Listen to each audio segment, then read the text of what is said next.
Welcome to my YouTube shorts. Wow, great intro. এবার দেখাই যে আমার শাড়িটা কীরকম। আমি জাস্ট আমার লুকটা দেখাতে এসেছি, লুকটা দেখানো হয়ে গেলে চলে যাব। এরকমভাবে দেখায় না সব ইনফ্লুয়েন্সার্সরা, যারা যে গ্রোম সোকল্ড গ্রোম ভিডিওগুলো করে। শাড়িটা হ্যাঁ, মায়ের এত সুন্দর একটা শাড়ি আছে, দেখো আঁচলটা কি সুন্দর, নাইস না?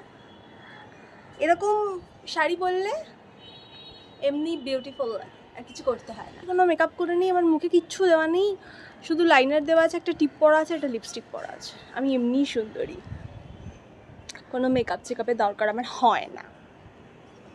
মানে জাস্ট ভাবলাম সে শাড়িটা পরে নিই, কানের দুলটা পরে নিই, চুলটা এরকমভাবে খোপা করে নিই, দ্যাটস ইট। কেমন লাগছে আমাকে? টাটা।